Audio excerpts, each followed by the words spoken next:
Yeah, you'll get videos eventually. There's gonna be a little blurb at the end of this video about, what's gonna happen in the future. So, yeah. Anyways, let's get to the video. 2022. That was, a year, you know? I lived through it. It's the end of the, that pandemic. Things started turning back to normal. And in that year, I certainly watched some films, 2021 was like a big year. It was like 81 films, and like 2022, like I had to match it. So also this year, I'll be talking about 81 movies. I'll also be talking about the TV shows, and in this video, we're gonna start off talking about the video games. Yeah, and without further ado, this is the worst one. Max. Mid! Yeah, so like Dying Light 2 Stay Human, the gameplay, it has tons of great ideas. Like I love the stealth sections with the zombies where you're sneaking around these dark buildings. That was really nerve-wracking stuff. And the combat is pretty fun. It kept me engaged. It's like a better version of Dead Island, more or less. The first-person platforming in the game is a little nauseating, but you kind of have to do it to get around, so you learn to live with it. And the graphics are okay. The character models look fine. The environments are pretty nice. The animations could be pretty janky, pretty sloppy at times. Yeah. Oh, and the story is fucking boring. Just God, it's a slog. But the choice and the consequences of your actions in this game, there's a surprising amount of it. This is an amusing game at best, it's a fine enough little time sink. Give it a playthrough if you like the zombie shit, whatever. Next. 9. So we have God of War Ragnarok. This is fine. The gameplay is really fun. It can hold your hand a little too much at times. It's a bit baby tier with how much it helps you. But like at its best, this game is a pretty good challenge. The level design is varied. There's tons of secrets to find and areas to explore in the game. The graphics are just gorgeous. I love the character designs and the world designs. They're so imaginative. The story is nice. Like, it had good character arcs, and there were some pretty good performances throughout the game, but the dialogue, like, when you get into the nuts and bolts of the script, it's kind of fucking awful. Like, it's really anachronistic and juvenile, and Richard Schiff as Odin, like, he felt really out of place. Like, he felt really miscast for this role. It was bizarre. But, yeah, God of War Ragnarok, still a fun enough game. If you're a God of War fan, you'll probably really like it. Yeah. Next. 8. There was a ton of creativity and imagination that went into Bayonetta 3. The game is visually striking. There's lots of cool character and monster designs. And the levels and the worlds are just beautiful to look at.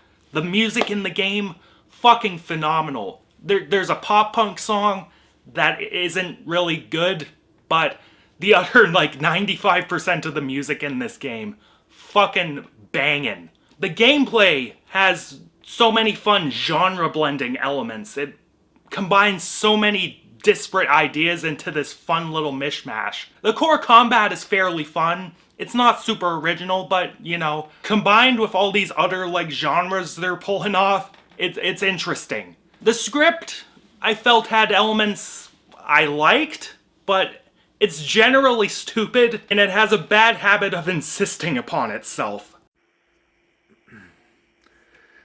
Okay, so what I'm trying to say in this is that Bayonetta 3's script isn't as self-aware as it should be. It still has parts where it takes itself kind of seriously, and I don't like that. Anyways, continue. Yeah, no, Bayonetta 3, it's a fun enough time. Devil May Cry is more my thing, but, you know, this game's pretty fun. Next. 7. So I'm not gonna lie, this Destroy All Humans 2 remake, it's a bit of a letdown compared to Destroy All Humans 1. The tedium of the gameplay, it really showed in this. The gameplay loop kind of got old pretty quick. But I can't help but respect the expansiveness of the open worlds and how open the gameplay became in this. It was pretty neat. The art style is pretty cartoonish. It's really fun. The voice cast is great. The great J. Grant Albrecht as Crypto, fucking wonderful voice performance. But the writing in this is super, super inconsistent, especially when it comes to the humor. Like, sometimes it was fine, sometimes it got a chuckle out of me, but other times it was just really juvenile and anachronistic. Like, why the fuck are we talking about Tarantino? This is supposed to be the 60s. Just fuck off. Anyways, if you're a big fan of Destroy All Humans, you know, it's a cult classic. I say check out this remake. It's still a fun time. Next. 6. So we have the Plague Tale Requiem. The gameplay in this, it was more of the same from the last game, but with subtle little improvements. I really liked some of the upgrade mechanics in this game, and the new weapons were pretty fun. The graphics and animations can show the budget of the game at times, but this game could also be fucking breathtaking visually. The acting in the game is pretty good overall. It had moments of true greatness, but the child actor in this was pretty annoying, and his acting could be really, really wooden at times. The story is a bit wonky with the pacing. The second act of this story is a complete fucking slog. But the final act, it redeems that. The final act is fucking phenomenal, and it wraps up the story really nicely. Is this a decent enough sequel? Yeah, I say check it out. The rat games are pretty fun. Next. 5. So there's a full review of this on the channel, but the kitty game was pretty cute. The gameplay isn't challenging.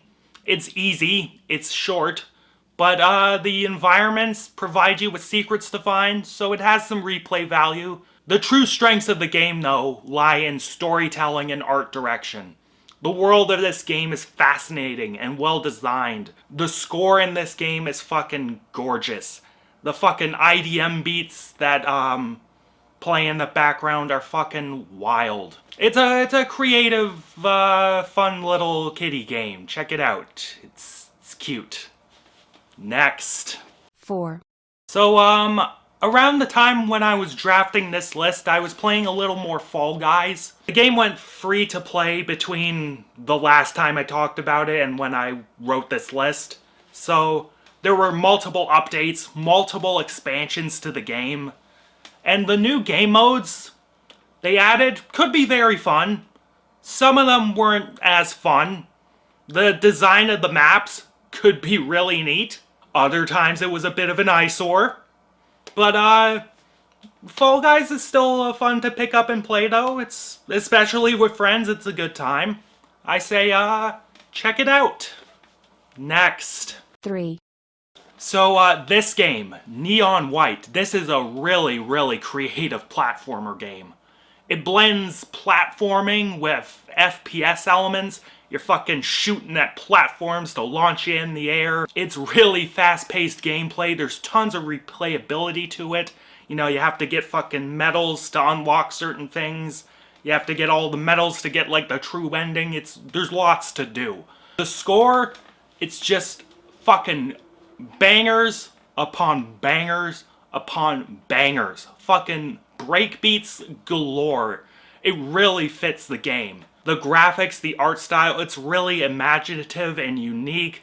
You know, it's amazing what having a distinct art style can do to help age your game gracefully. Like, amazing, really. Oh, also, the story's fucking weeb garbage. I can give a single fuck about it. But this game still fucking bangs. It's a slap. You gotta give it a playthrough. Next. 2. So before we get started, I want to thank my Reformed Orthodox Rabbi, Bill Clinton. Bless. Anyway, full review on the channel of Elden Ring. Yeah, this game, Miyazaki does it again. Fuck, the Game Awards are a fucking joke. Anyways, Elden Ring is just a richly designed game on so many levels. The gameplay is versatile. It allows you to experience it in so many different ways. The world is vast and full of detail. The bosses and enemies are really, really neatly designed. The difficulty can be a bit of a bitch in a bad way. There are some cheap fucking bosses in this game, but you know, it's a Souls game. You just gotta nut up and get good. Anyways, Elden Ring, it's still an amazing game. You gotta play this one. Next.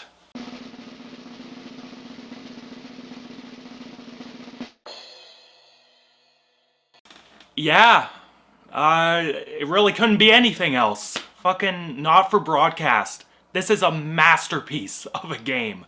It's a throwback to the old school FMV games, but they made it relevant to the modern times. The gameplay is engaging and easy to understand. You can pick up the mechanics like that. There's tons of choice throughout the story, and the choices you make will have very, very serious consequences.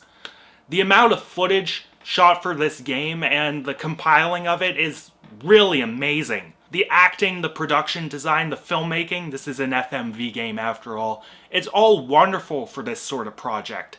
The writing, good God, the writing, it's caustic, it's timely. Most importantly, it's fucking hilarious. Man, not for broadcast, brilliant fucking game.